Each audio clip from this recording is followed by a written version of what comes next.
Assalamualaikum warahmatullahi wabarakatuh. Bismillahirrahmanirrahim. Alhamdulillahirrahmanirrahim. Wassalatu wassalamu ala asyrafil anbiya'i wal mursalin sayyidina wa habibina Muhammadin wa ala alihi wa sahbihi ajma'in. Asyhadu an la ilaha illallah wahdahu la syarika lahu wa asyhadu anna Muhammadan abduhu wa rasuluh. Bapak dan Ibu yang dimuliakan oleh Allah, tidak terasa ini kita sudah masuk ke hari yang ke-23. Kalau berdasarkan hisab, insya Allah Ramadan tahun ini 30 hari. Amin. Kalau berdasarkan hisab, dan insya Allah tanggal 31 Maret itu insya Allah berhari raya Idul Fitri. Tapi mana nanti kita tunggu pengumuman resminya dari pemerintah. Tema yang akan kita sedikit berbagi hari ini adalah yaitu apa tadi? Kok lupa saya? Raih kemenangan. Ya, raih kemenangan, ya. Raih kemenangan di bulan suci Ramadan dengan mempererat silaturahmi. Usikum wa nafsi wa iyaya bittaqwallah. Mudah-mudahan apa yang kita bahas ini betul-betul sesuai dengan yang diinginkan oleh Allah, yang dapat kita amalkan dalam kehidupan kita.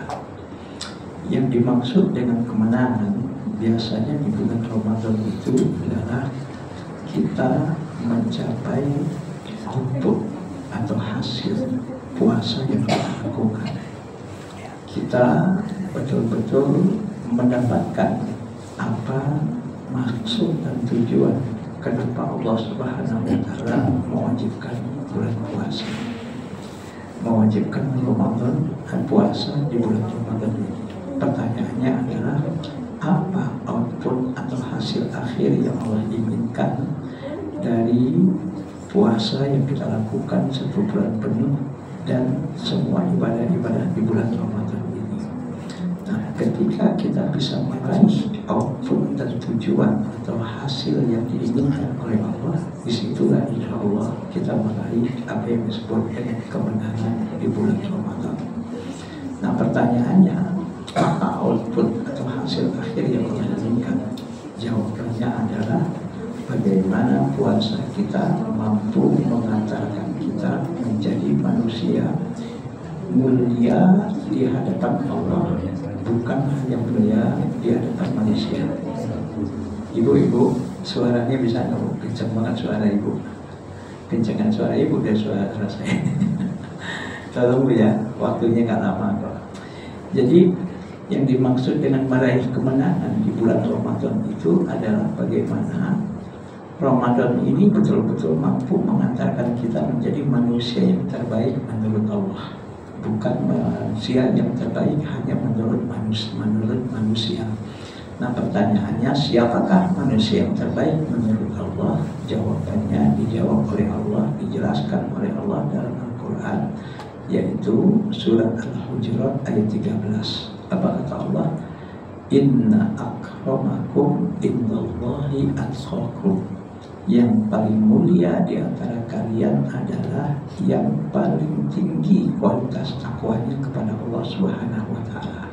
Maka itu Al-Baqarah 183 yang mewajibkan tentang ibadah puasa itu Allah akhiri dengan ungkapan la'allakum tattaqun. Nah, inilah jawaban apa yang dimaksud dengan meraih kemenangan di bulan Ramadan, yaitu bagaimana puasa yang kita lakukan, ibadah-ibadah yang kita lakukan 1 bulan penuh Ramadan ini mampu mengantarkan kita menjadi manusia yang mulia di hadapan Allah. Nah, siapa yang mulia di hadapan Allah? Orang yang paling tinggi kualitas takwanya kepada Allah Subhanahu wa Ta'ala. Saya diantaranya tertarik yang menyatakan kata-kata takun di situ, ya, kata takun di situ itu Allah menggunakan dengan kata kerja. Kata kerja itu adalah kata kerja mudhari kalau dalam bahasa Arab, fi'lun mudhari. Nah, kalau fi'il mudhari itu dalam structure bahasa Inggris, gramatika bahasa Inggris tergambar dalam dua verb, dua kata kerja, yaitu present continuous tense dan sekaligus di situ ada future tense-nya. Jadi artinya la'allakum tattaqun itu apa? Wahai hamba-hambaku yang beriman, kata Allah, diwajibkan ke atas kalian berpuasa sebagaimana telah diwajibkan ke atas umat-umat sebelum kalian. Nah, hasil yang Allah inginkan dari puasa yang kita lakukan itu adalah la'allakum tattaqun. Bagaimana puasa yang kita lakukan dan semua ibadah yang kita lakukan di bulan Ramadan ini mampu mengantarkan kita menjadi manusia-manusia bertakwa, baik ketika di bulan Ramadan, ketika berpuasa, present continuous, bahkan future, sampai selesai Ramadan tetap berkesinambungan, bahkan sampai datang Ramadan akan datang. Semestinya ketakwaan itu masih tetap pada diri kita. Nah, disitulah baru namanya mampu meraih kemenangan di bulan suci Ramadan. Jelas Pak ya? Nah, pertanyaannya takwa itu apa? Nah, ini yang kadang-kadang, maaf, mudah-mudahan ini jadi ilmu bagi kita. Kata takwa itu kalau dalam bahasa Arab, dia ini adalah isim masdar, ya, sebagai kata benda. Tapi dia ini bukan kata dasar. Dia sudah menjadi kata imbuhan. Kata dasarnya adalah waqa, yaqi, wiqayatan. Waqa itu kalau kata dasar dalam bahasa Arab disebut ada sulasi mujarrad. Sulasi mujarrad. Kata dasarnya adalah waqa. Waqa itu artinya apa? Menjaga, memelihara, membentengi, memprotek. Itu kata dasarnya. Makanya siapa itu orang bertakwa? Orang bertakwa adalah orang yang menjaga, melindungi, memprotek apapun nikmat yang Allah anugerahkan kepadanya. Itu diprotek, dijaga betul. Jangan sampai nikmat-nikmat yang Allah anugerahkan, Allah amanahkan, Allah percayakan itu terkontaminasi, apalagi digunakan untuk dosa dan maksiat. Dia namanya takwa. Makanya itu Jalaluddin As-Suyuti dan Jalaluddin Al-Mahalli dalam kitabnya Tafsir Jalalain menyatakan takwa adalah imtithalu awamirillah wajtinabu nawahihi. Apa itu takwa? Melaksanakan perintah Allah, apapun yang Allah perintahkan dilaksanakan, dan gak cukup hanya melaksanakan perintah Allah. Pada waktu yang sama, ketika perintah Allah itu dilakukan, larangannya pun ditinggalkan. Nah, larangannya pun ditinggalkan. Nah, dengan melakukan apapun yang Allah perintahkan pada waktu yang sama, apapun larangannya ditinggalkan, dengan itulah kita bisa menjaga, memelihara, memprotek, melindungi apapun nikmat yang Allah anugerahkan. Jangan sampai terkontaminasi dengan dosa maksiat, apalagi digunakan untuk kezaliman, untuk maksiat, dan untuk melakukan hal-hal yang bertentangan dengan yang diinginkan oleh Allah, yang dicontohkan oleh Rasulullah. Nah, saya kasih contoh, apa sih nikmat gitu? Saya kan sering bicara nikmat, tapi kadang-kadang kita nggak ngerti apa pengertian nikmat itu. Nikmat Allah itu sampai-sampai Allah bilang dalam surat 7, ya, surat 14 surat Ibrahim ayat 34, Allah katakan wa in ta'udzu ni'matallahi la tuhsuha. Jika engkau mau menghitung nikmat-nikmat Allah itu, sampai kapanpun kau nggak akan pernah bisa menghitung betapa banyaknya nikmat yang Allah berikan kepada kalian itu, kata Allah. Nah, contoh apa itu nikmat? Saya pernah membaca bukunya Pak Quraisy Shihab, ya, dan juga dengar ceramah beliau. Kebetulan saya juga sekarang membawa buku yang ditulis oleh Pak Quraisy Shihab, yang buku-buku beliau dahsyat, Pak. Ini salah satunya yang hilang dari kita, yaitu akhlak. Ini subhanallah, kata beliau, apa itu nikmat?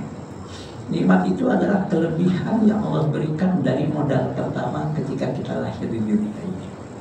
Ini harus dijelaskan pakai contoh baru tahu, Pak. Ketika kita lahir diberikan oleh Allah modal pertama kita untuk hidup. Apa itu? Di antaranya kaki. Bagaimanapun kokohnya, kuatnya kaki kita digunakan untuk melompat, berlari, bukan hanya sekedar berjalan dan berdiri. Ketika kita lahir, kaki kita itu hanya kaki mungil. Jangankan dipakai untuk lompat, jangankan dipakai untuk berlari, jangankan dipakai untuk berjalan, untuk berdiri pun belum kuat. Nah, dengan rasa cinta kasih sayang orang tua kita kepada kita, dikasih kita makan, dikasih kebutuhan tubuh kita, dan kita dilatih untuk merangkak, dilatih untuk berdiri, dilatih untuk berjalan, yang akhirnya lama-lama kaki ini mempunyai kekuatan, bisa dipakai berdiri, bisa dipakai berjalan, bisa dipakai berlari dan melompat. Nah, kekuatan itu ketika kita lahir belum ada. Yang ada hanya baru modal kaki kecil. Maka kekuatan pada kaki bisa dipakai untuk berdiri, bisa dipakai berjalan, bisa dipakai berlari, melompat. Ini salah satu contoh nikmat yang Allah berikan kepada kita. Ketika kita lahir, Allah berikan otak, sudah. Tapi otak kita itu sangat simpel sekali, Pak. Kalau ada masalah, maaf, misalnya lapar, misalnya kencing, ya, atau misalnya kita buang air, kita hanya harus bisa, otak kita menginstruksikan kita untuk menangis, memberitahu kepada ibu kita, memberitahu kepada orang tua kita dan orang sekitar kita. Hanya baru itu otak kita. Nah, maka dengan diberikan makanan, diberikan kebutuhan tubuh, diberikan nutrisi, berinteraksi kita dengan orang tua, dengan keluarga, dengan kakak, dengan adik, dengan kakak, bahkan dengan orang-orang di sekitar kita. Disekolahkan kita dari TK, SD, SMP, SMA, atau sanawiyah alias sampai perguruan tinggi, bahkan sampai S3 mungkin. Otak kita ini lama-lama punya kekuatan, kemampuan merekam banyak ilmu, informasi, dan pengetahuan.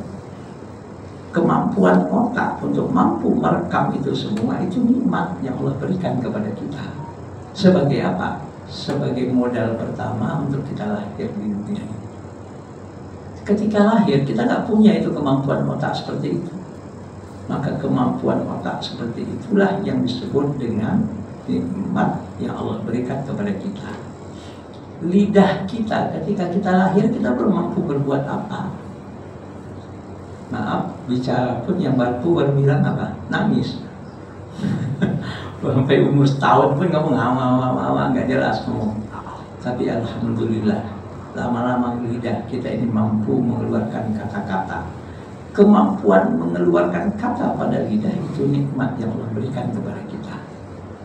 Nah, apa itu bersyukur, apa itu takwa? Takwa itu nikmat-nikmat yang Allah berikan, nikmat harta, nikmat jabatan, nikmat ilmu, kesehatan, itu dijaga betul, diprotek betul, jangan sampai terkontaminasi dengan hal yang negatif, apalagi digunakan untuk dosa maksiat dan kezaliman. Nah, menjaga itulah yang disebut dengan bertakwa kepada Allah Subhanahu wa Ta'ala. Nah, Ramadan bagaimana mampu membuat kita meraih kemenangan, yaitu menjadi manusia-manusia muttaqin, manusia-manusia yang bertakwa kepada Allah Subhanahu wa Ta'ala. Nah, dosa itu ada dua macam. Ada dosa yang hubungannya langsung dengan Allah Subhanahu wa Ta'ala. Nah, kalau dosa yang dengan Allah Subhanahu wa Ta'ala ini hubungannya bertaubat kepada Allah, mohon ampun kepada Allah. Segala yang pernah kita tinggalkan, kita mohon ampun kepada Allah, bertaubat dan kita tidak lakukan lagi. Kalau yang hubungannya dengan Allah. Nah, mudah-mudahan dengan ibadah kita, puasa kita, sholat sunnah kita, menunjukkan kita betul-betul menjadi manusia. Kalau pernah dosa, kesalahan kita lakukan, kita mohon ampun kepada Allah, bertaubat kepada Allah. Nah, tapi persoalannya dosa itu kan bukan hanya kepada Allah, juga dosa kepada sesama. Bagaimanapun dosa kita kepada sesama, kepada manusia, maaf, kalau masih belum selesai sampai kita mati, apalagi kalau sudah urusannya urusan hutang. urusannya urusan materi, harta.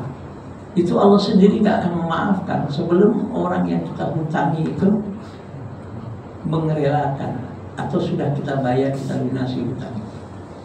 Makanya sampai mati orang membawa hutang ini dahsyat, sampai-sampai dia itu nanti akan terganggu, akan masuk surganya itu gara-gara cuma hutang. Maka dalam hadis sahih yang diriwayatkan oleh Imam Bukhari dan Imam Muslim, orang bisa bangkrut di akhirat nanti gara-gara hutang. Pahala-pahala kebaikannya bisa habis gara-gara banyak orang yang dihutanginya di dunia, dia nggak bayar, dia nggak selesaikan. Nah, itu bicara hutang. Belum lagi bicara maaf, mungkin kita menyinggung seseorang, mungkin kita maaf, naudzubillah, pernah menzalimi orang tersebut, atau mungkin pernah kita maaf, naudzubillah, ada yang pernah menipu orang. Ini urusannya adalah urusan dosa dengan sesama, gitu. Ini nggak selesai kalau cuma sekedar kita minta ampun kepada Allah. Ada yang bertanya, maaf, saya nggak mau bicara politik, tapi sebetulnya ini nggak lepas dari kehidupan manusia, dosa kepada manusia, korupsi. Ya, korupsi ini hubungannya adalah bukan cuma dengan negara, dengan rakyat, dengan orang banyak. Ya Allah, saya tadi baca lagi itu informasi, pada lama atau enggak, terbuka lagi kasus korupsi kelapa sawit 1.000 triliun. Pertamina hampir 1.000 triliun. Apalagi emas antam 190 ton. Banyak lagi. Ini hari ini saya baca lagi, dapat kiriman dari teman. Ya Allah, kasus terbongkar lagi, kasus korupsi kelapa sawit 1.000 triliunan. Aduh, ini kok gila banget negeri ini sekarang. Ya Pak, kok kayaknya nggak merasa berdosa gitu. Kok nggak merasa berdosa gitu. Padahal maaf, rentetan koruptor ini nggak sedikit yang muslim ya Pak ya. Bahkan bukan cuma orang muslim, Pak Haji umroh bolak-balik. Apakah selesai dosa seperti ini hanya dengan umroh, hanya dengan nangis-nangis di depan Ka'bah? Kalau haji nangis-nangis di padang Arafah, tidak selesai. Ya kalau selesai enak aja, korupsi aja 100 triliun. Pergi haji paling berapa sih? Oke, yang jalur super cepat, yang namanya sekarang haji apa? Haji Furoda. Ya paling 300 juta. Korupsinya berapa triliun? Dari 100 triliun. Minta maaf di hadapan Ka'bah, minta ampun di hadapan Ka'bah, nangis-nangis di padang Arafah, selesai? Oh enggak, nangis-nangis di padang Arafah, nangis-nangis di depan Ka'bah, nangis-nangis di Jabal Ismail, di Raudhah kalau di Madinah, itu yang dosa hubungannya dengan siapa? Dengan Allah. Kalau sudah dengan urusan makhluk, oh selesaikan langsung dengan makhluknya. Nah maka tema ini subhanallah ya, bagaimana dengan Ramadan ini kita meraih kemenangan dengan mempererat silaturahim. Kenapa? Kita akan mati. Ya siapa yang gak mati? Ada. Fir'aun itu orang yang gak pernah sakit. Saya baca biografinya Fir'aun, orang yang gak pernah sakit. Sakitnya langsung bukan sakit, mati, ditenggelamkan oleh Allah di lautan merah. Orang nggak pernah sakit Firaun ini. Ya Allah, mati juga. Sakit nggak pernah sakitnya, dia tuh merasa dirinya Tuhan. Sehingga rakyatnya disuruh nyembah dia. Berkuasa kurang apa Firaun itu? Saking takutnya ada orang yang akan menjatuhkan dia. Diinstruksikan. Anak-anak lahir, anak-anak balita laki-laki yang lahir dihukum mati, dieksekusi semua, di sweeping, dan kalau ketahuan bunuh. Ternyata ada seorang anak yang bernama Musa, oleh ibunya dihanyutkan di Sungai Nil, digiring oleh malaikat ke tempat pemandian istrinya Firaun. Itu kalau Allah ingin menyelamatkan. Maka ada satu ungkapan, fa Musa alladzi rabbahu Jibrilu kafirun wa Musa alladzi rabbahu Fir'aunu mursalun. Musa Samiri yang dibuang oleh orang tuanya di tengah padang pasir di hutan, diambil oleh malaikat Jibril, dirawat. Udah gedenya menjadi Musa Samiri, justru membawa orang, menggiring orang untuk membuat kekufuran kepada Allah dan dia kafir. Tapi Musa yang dididik oleh Fir'aun di istananya justru menjadi nabi dan rasul. Jadi Fir'aun begitu pun, innalillahi wa inna ilaihi raji'un. Qarun, kurang kaya apa Qarun itu? Saya kebetulan sudah pernah 2 kali itu masuk museum nasionalnya di Kairo di Mesir, Pak. Melihat jenazahnya Fir'aun itu masih ada. Wow, panjang. Ya, kalau orang sekarang kebanyakan jarang sepanjang itu. Ya Allah, inilah yang namanya Fir'aun. Astagfirullahaladzim. Qarun kurang kaya apa? Hidup di zaman Nabi Musa juga, kaya raya. Asetnya boleh sampai ada yang bilang sampai hari kiamat gak ada orang yang nilai aset kekayaannya sebanyak kekayaan Qarun. Mati juga. Justru matinya juga hina, ditenggelamkan oleh Allah ke perut bumi dengan istana-istananya, dengan harta-hartanya, dengan para pengawal-pengawal setianya. Itulah kematian. Kita juga akan seperti itu. Nah, kita kan menginginkan ketika menghadap Allah, kita ini selesai urusan dengan Allah, selesai urusan dengan manusia. Makanya satu ungkapan kearifan lokal masyarakat Islam Indonesia ketika Idul Fitri itu ada satu ungkapan minal aidin wal faizin. Kenapa saya katakan kearifan lokal Indonesia? Saya kebetulan 4 kali berhari raya di Madinah ketika saya kuliah dulu. Ya, saya kuliah dulu di Universitas Islam Madinah. Kemudian juga 3 kali saya berhari raya di Kuala Lumpur di Malaysia. Ya, ketika waktu saya ngambil S2 saya di Malaysia dulu itu jangankan masyarakat Arab Madinah, masyarakat Melayu Malaysia aja nggak kenal minal aidin wal faizin. Dia sering bertanya sama saya, Faisal itu apa itu minal aidin wal faizin? Jadi minal aidin wal faizin itu satu kearifan lokal yang sudah mendarah daging di masyarakat Indonesia, satu ungkapan yang diucapkan ketika bersilaturahim di hari raya Idul Fitri. Nah, kalau yang baiknya sebelum minal aidin silakan ungkapkan dulu taqabbalallahu minna wa minkum, baru tambahkan minal aidin wal faizin. Karena taqabbalallahu minna wa minkum itu dasarnya salah satu ada di dalam kitab Fiqhus Sunnah yang ditulis oleh Said Sabiq tentang bab tentang Idul Fitri. Di situ ada satu riwayat dari Jubair bin Nufair, seorang sahabat namanya Jubair bin Nufair mengatakan begini. Apa kata Jubair bin Nufair? Kan ashabu Rasulillah sallallahu alaihi wasallam idza taqaw yaumal aidi yaqulu ba'duhum li ba'din taqabbal minna wa minka.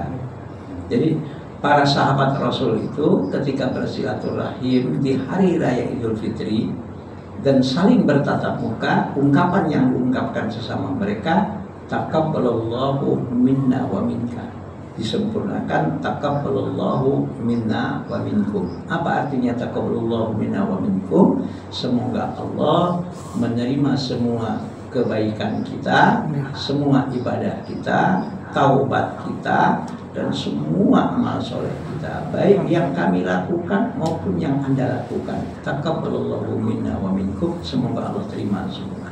Nah, untuk lebih sempurnanya di Indonesia, saya mudah-mudahan nggak keliru ya, pernah membaca satu tulisan minal aidin wal faizin ini, katanya yang mengucap, yang memulai adalah seorang ulama NU yang bernama Wahab Hasbullah.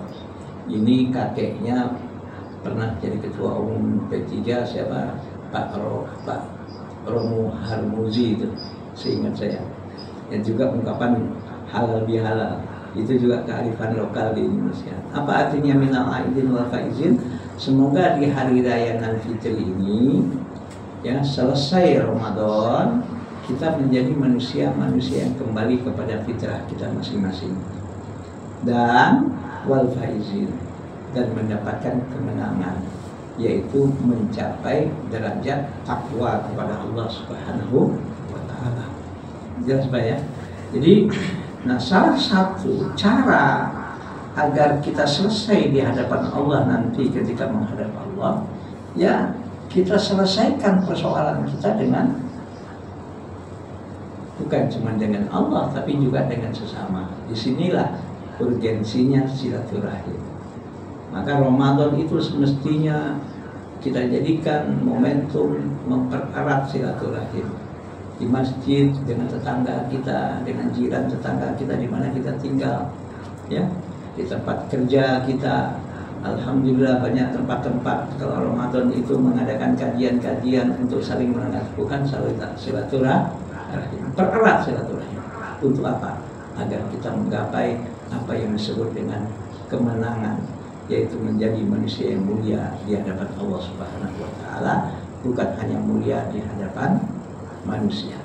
Saya rasa cukup itu dulu. Kalau ada pertanyaan silahkan. Kalau tidak nanti kita sambung sampai jam 1, masih ada 15 menit. Silakan Pak. Tunggu. Masih ada waktu 15 menit.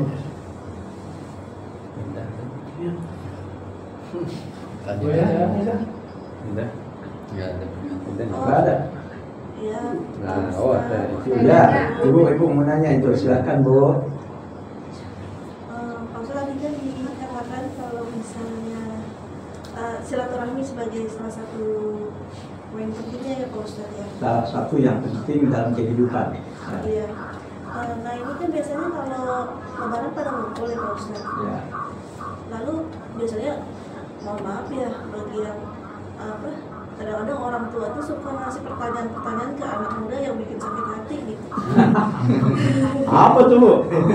Ya misalnya yang belum nikah ditanya kapan nikah, yang belum hamil ditanya kapan hamil, yang belum kerja ditanya kapan kerja gitu. Sampai kadang-kadang bikin trauma untuk silaturahmi, untuk ketemu gitu Pak Ustadz. Ya, mestinya anak mudanya gak usah baper. Soalnya nanyanya tiap tahun Pak Ustadz. Kan enaknya langsung udah nikah belum, udah ada calonnya belum, ini saya kenalin gitu kan Pak Ustadz ya. Nah itu kasih solusi. iya, kasih solusi. Jangan cuma nanya Bu ya. Iya Pak, apalagi kalau ditanya udah punya rumah belum. Kasih solusi. Iya, dikasih kerja. Nah, yang ibu tanya apa tuh? Yang saya tanyakan misalnya nih Pak Ustadz, daripada misalnya kita Sakit hati gitu, misalnya kita tegur balik gitu ya, maksudnya untuk tidak bertanya hal-hal seperti itu gitu, itu masih bisa ditolerir nggak sih Pak Ustadz sebagai yang lebih muda gitu? Ya. Itu aja Pak Ustadz. Gini aja Bu, kita itu harus punya mindset yang positive thinking. Itu aja, mindset yang positive thinking. Jadi di mana positive thinkingnya? Pertanyaan-pertanyaan seperti itu kita yakini karena diperhatian sama kita dengan caranya gitu. Ya kan loh? Kita anggap dan yakini bahwa mereka itu perhatian sama kita gitu loh. Mereka mensupport kita, memotivasi kita gitu. Karena segala sesuatu itu kalau kita bawa kepada yang negatif ya jadi negatif. Tapi kalau kita bawa positif, kita sambil bercandain, bilang apa? Ya doain aja, mudah-mudahan nih keponakan bapak, keponakan ibu sukses. Ntar kalau sukses kan ibu juga yang enak. Ituin aja, bercandain. Betul nggak Pak? Jadi kalau kita negatif thinking, akhirnya nanti silaturahim jadi putus. Akhirnya bisa saja maaf orang tua tuh tersinggung juga. Bisa juga, walaupun mungkin nanti kita omonginlah sama ibu kita, sama orang tua kita, supaya sesama dia seturu dia tuh ngomong, janganlah seringnya kayak begitu. Kalau mungkin dengan kita kayaknya, apalagi di depan umum kita ngebalas begitu, dia bisa juga nanti marah ribut di depan umum. Jadi pertama kali sikap kita adalah positive thinking. Jangan kita negative thinking. Gimana positifnya? Oh, kita yakini, bukan jangan cuma sekedar anggap bahwa pertanyaan itu sebagai motivasi bagi kita. Nah, kalau kita tahu itu sebagai motivasi, wah ini motivasi kepada kita nih. Maka selama sebelum Idul Fitri kita udah siap gitu loh, bersungguh-sungguh lagi untuk cari jodoh gitu loh. Kalau bagi yang belum nikah, bersungguh-sungguh lagi untuk cari menjemput rezeki Allah. Nah justru Bu, terserah ibu ya, terserah bapak. Allah Rasul itu bilang begini, silaturahim itu manfaatnya banyak sekali. Ya. Pak Junaidi itu rumahnya dekat rumah saya. Alhamdulillah Allah anugerahkan kepada saya pesantren. Ya kalau ada mungkin anaknya, cucunya, keluarganya mau masuk pesantren tahun ini tingkat sanawiyah aliyah, alhamdulillah saya bawa brosur ini Pak ya. Silakan nanti dibagikan kalau ada yang mau. Ya. Terus pesantren ini Pak, terus terang aja yang saya alami. Saya bukan pengusaha, ya Pak Junaidi tahu. Bahkan saya juga bukan pegawai di mana-mana. Tapi dari mana ini kok bisa ngebangun pesantren? Ya memang belum sebesar pesantren yang besar, karena di Bojonggede itu sekarang tanahnya aja semeter udah 2 juta lebih Pak ya, Pak Junaidi ya. 2,5 juta di tempat saya semeter. Kalau saya mau membebaskan 1000 meter aja bisa 2,5 M Pak sekarang gitu. Alhamdulillah dengan izin Allah sekarang pesantren ini tanahnya ya baru 8.000 meteran lah, walaupun nggak satu lokasi, tapi dekat-dekat ya, dekat-dekat. Saya berpikir ini dari mana ini bangunan asrama putra, asma putri, bahkan ada lapangan sport centernya untuk anak-anak, dan lapangan futsal, lapangan badminton untuk apa namanya, untuk upacara. Bahkan sport center itu tanahnya aja sekitar 2.000 lebih meter, itu dulu saja saya beli itu hampir 3 M. Ini dari mana ini? Gak terfikir Mas saya. Maaf, saya cuma tak habis duit nih, Bapak Ibu ya. Dari mana ini duit? Belum ngebangun. Ternyata salah satu solusi yang saya rasakan ini adalah berkat silaturahim. Berkat silaturahim. Saya menjalin silaturahim itu dengan teman-teman saya yang dulu sama-sama kuliah saya di Madinah. Itu tetap gak saya putus. Alhamdulillah, suatu hari kebetulan saya butuh bangun masjid, ketemu di kereta. Ini besok hari Jumat saya mau khutbah Jumat ke Jakarta. Di kereta saya ketemu. Ketemu kan ya. Kebetulan hari Senin besok ada orang dari Saudi mau datang ke sini mau cari pembangunan masjid. Ani kenalin ente ya. Oke, saya kenalin Pak. Alhamdulillah waktu itu tahun 2012 Pak Junaidi itu dikasih dana membangun masjid. Saya tinggal terima kunci senilai 1,5 miliar. Tahun 2012. Tahun 2014 saya mau bangun masjid di asrama itu, masjid dan kelas untuk sanawiyah. Kalau nggak ada silaturahim mana bisa begitu? Dan selalu saya jalin silaturahim. Bahkan alhamdulillah saya bersyukur kepada Allah ya, silaturahim dengan teman kuliah, silaturahim dengan jamaah di mana saya taklim, silaturahim dengan pengurus-pengurus masjid di mana saya khutbah Jumat, di mana saya mengajar. Saya apa adanya ya. Misalnya kayak begini silaturahim dengan Bapak. Saya bilang ini ada brosur, kalau mungkin ada keponakannya. Alhamdulillah pondok ini memang baru meluluskan 6 angkatan aliyah, tapi alhamdulillah sudah ada 7 orang yang di luar negeri dapat beasiswa di Mesir, di Kairo, di Yaman sudah ada yang sampai di Maroko. Kalau untuk di UI sudah ada UNJ, alhamdulillah. Di UIN sudah banyak. Bahkan yang di masyarakat pun mungkin Pak Junaidi pernah tahu ya Pak ya. Alhamdulillah. Artinya apa? Ini berkah silaturahim. Silaturahim. Saya tak pernah minta dana langsung. Ini hanya memberitahu Bapak Ibu, saya sedang bangun pesantren, butuh misalnya sekarang sedang bangun kelas. Kalau mungkin ada Bapak Ibu rezeki ya silahkan. Gitu aja. Saya nggak pernah menagih apa enggak. Coba kalau nggak ada silaturahim, apa bisa gitu Pak? Apa bisa gitu Bu? Nggak bisa. Sampai Allah ya Rasul bilang, man aroda ayub satu fi rizqihi wa ayub sa'afi atharihi falyasil rahimahu. Ini hadis sahih Bukhari Muslim. Siapa orang yang ingin diluaskan oleh Allah rezekinya, maaf ya, gaji itu boleh ditakar sama bos atau tempat kita kerja, itu gaji. Tapi kalau rezeki urusan siapa? Bukan urusan bos, bukan urusan tempat kita kerja. Rezeki urusan Allah. Banyak orang yang gajinya hanya sekian, tapi pengeluarannya bisa jadi 3 kali lipat dari gajinya. Ada nggak Pak? Dari mana itu? Nah, makanya salah satu pembuka rezeki adalah silaturahim. Sehingga Rasul bilang, man aroda ayyubsata fi rizqihi, siapa orang yang ingin diluaskan oleh Allah rezekinya, wa yunsafi athari, hidupnya berarti dan penuh arti dan ada arti, maka kata Rasul fayasilu rahimahu, jalin silaturahim. Kalau bahasa sekarang, buat network, cari teman sebanyak-banyaknya, jangan cari musuh.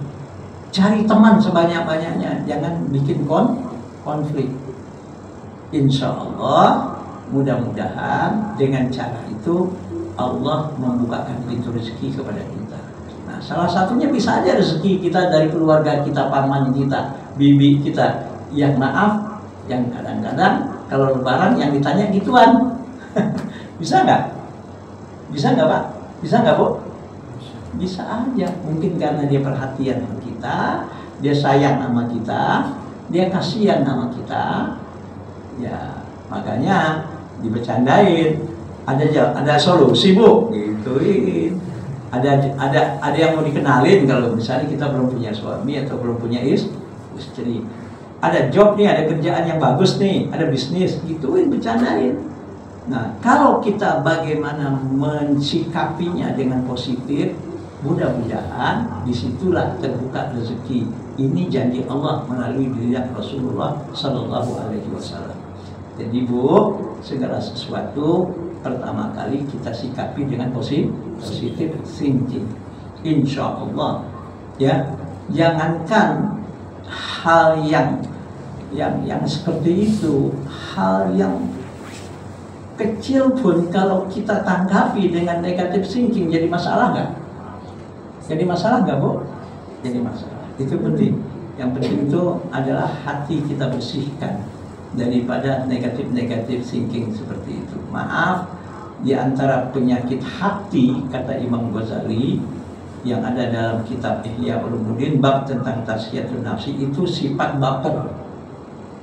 Ya, baper itu gampang tersinggung ya Pak ya, bawa perasaan itu termasuk penyakit yang ada dalam diri seseorang, yang akhirnya bukan membuat dia malah maju, bukan membuat dia sukses, malah akhirnya membuat dia semakin terpuruk, dan yang akhirnya maaf sulit untuk maju. Oke Bu? Bisa dipaham Bu? Bisa Pak Ustaz. Oke, anggap aja, doain aja minimal kita ngomong begitu. Ya, oke, silakan. Yang lain. Saudara. Jadi kalau ada yang ngomong. Saudara, bagi kita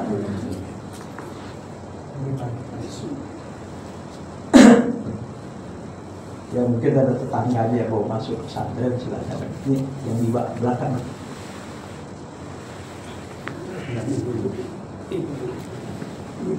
Silakan di belakang.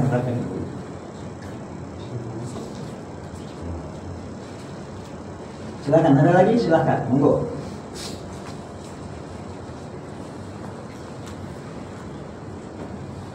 Ada lagi? Enggak? Masih ada waktu berapa menit? 1 menit. 5 menit. 3 menit. 3 menit. Silakan Pak. Kita jawabnya ringkas, tapi karena jawabnya tadi pertanyaannya panjang, jawabnya panjang. Enggak ada? Oke. Kita doa ya. Oke. Mohon maaf, mudah-mudahan bisa dipahami, mudah-mudahan puasa ini membuat kita menjadi manusia yang mulia di hadapan Allah Subhanahu wa Ta'ala. Dan mudah-mudahan silaturahim kita semakin erat sehingga bisa mengantarkan kita menjadi manusia-manusia yang bertakwa kepada Allah Subhanahu wa Ta'ala. Alhamdulillah, subhanallah ya, kita masih sehat. Mudah-mudahan di Idul Fitri ini kita betul-betul minal aidin wal faizin, orang yang mendapat kembali kepada fitrah kita, mendapatkan kemenangan dari Allah Subhanahu wa Ta'ala. ala hadhihi al-Fatihah. Alhamdulillahirabbil alamin arrahmanir rahim maliki yaumiddin iyyaka na'budu wa iyyaka nasta'in ihdinas siratal mustaqim siratal ladzina an'amta 'alaihim ghairil maghdubi 'alaihim waladdallin. Bismillahirrahmanirrahim. Alhamdulillahirabbil alamin wassalatu wassalamu ala asyrafil anbiya'i wal mursalin wa ala alihi washabihi ajma'in. Allahumma bihaqqil Fatihah wa rizqil Fatihah wa bi karamatil Fatihah ya farijal hammi wa ya kashifal ghammi ya man ibadi yaghfir wa yarham ya dafal bala'i ya Allah ya dafal bala'i ya Rahman ya dafal bala'i ya Rahim idfa'al bala'i ya Allah wastajib du'ana ya Allah wa taqabbal jami'a ibadatina ya Allah wa akhiru da'wana alhamdulillahirabbil alamin taqabbalallahu minna wa minkum taqabbal ya karim. Assalamualaikum warahmatullahi wabarakatuh. Waalaikumsalam.